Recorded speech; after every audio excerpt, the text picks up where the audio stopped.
Hello everyone and in this video मैं आपको बताऊंगी ऑस्मोटिक प्रेशर के बारे में, जो बहुत ही प्यारा कॉन्सेप्ट है और बहुत ही इजी कॉन्सेप्ट है। बच्चों को ये काफ़ी हार्ड लग सकता है बट एक्चुअली में लगेगा नहीं, बिकॉज ये बहुत ही इजी कॉन्सेप्ट है। तो लेट्स सपोज हमारे पास एक कंटेनर है, राइट, जिसके अंदर हमने basically H2O which is basically the pure solvent, है ना। खाली इसमें क्या है, H2O के मॉलिक्यूल्स हैं राइट ठीक है। और यहाँ पे लेट्स सपोज इसका लेवल जो है यहाँ तक है।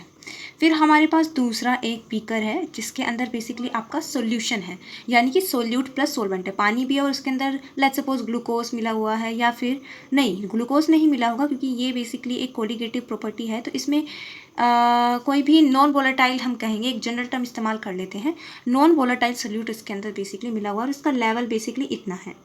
ऑब्वियस सी बात है, इसमें जो H2O का कंसंट्रेशन होगा, लाइक सोलवेंट के जो वाटर के जो सोलवेंट मॉलिक्यूल्स हैं उनका कंसंट्रेशन जो होगा वो इसमें कम होगा। और इसमें बेसिकली लेट्स सपोज इसका पूरा का पूरा इतना लेवल है। अब हमने क्या करा ना, इसको बेसिकली यहाँ से हमने इसको एक ट्यूब से बेसिकली यहाँ पे हमने कनेक्ट कर दिया है और इसके बीच में हमने एक जैसे छन्नी होती है ना वो लगा दी है। अब ये जो छन्नी होती है ना, इसका एक नाम होता है, वो नाम क्या होता है, SPM।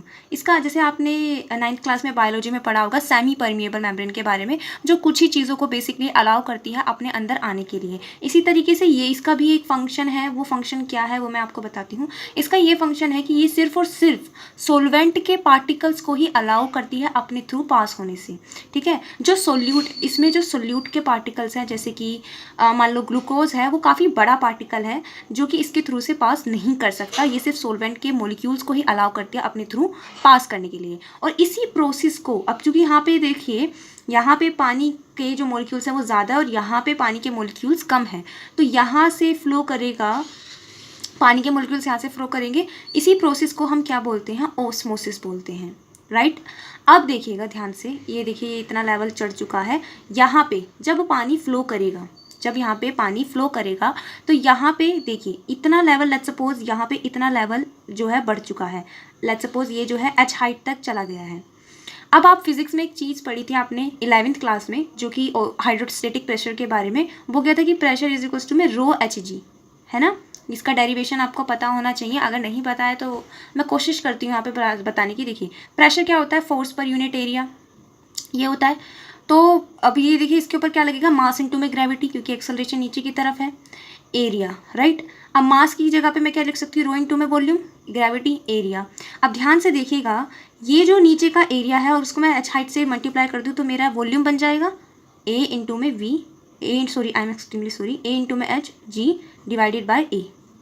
ए से ही कैंसिल हो गया, तो देखिए आपके पास प्रेशर क्या आ जाता है, ρHg which is nothing but hydrostatic pressure. अब इस ऑस्मोसिस की वजह से, बिकॉज ये जो ऑस्मोटिक प्रेशर डेवलप हुआ है ये हुआ है बिकॉज ऑफ ऑस्मोसिस। तो osmotic pressure is nothing but the pressure which is develop, it is basically the hydrostatic pressure which is develop due to osmosis. उसी को ही हम क्या बोलते हैं, ऑस्मोटिक प्रेशर बोलते हैं। आई होप आप समझ में। इसकी दूसरी डेफिनेशन आप ये भी बोल सकते हो कि ऑस्मोसिस को रोकने के लिए जो रिक्वायर्ड प्रेशर की हमें रिक्वायरमेंट है, that is osmotic pressure, right. Okay, अगर हम इतना ही प्रेशर अगर नीचे की डायरेक्शन में लगाए तो ऑस्मोसिस नहीं होगा, वो प्रोसेस नहीं होगी। तो ये होता है ऑस्मोटिक प्रेशर। अब मैंने जैसे कि आपको ये नहीं बताया कि ऑस्मोटिक प्रेशर को हम डिनोट किससे करते हैं, तो इसको हम पाई से डिनोट करते हैं।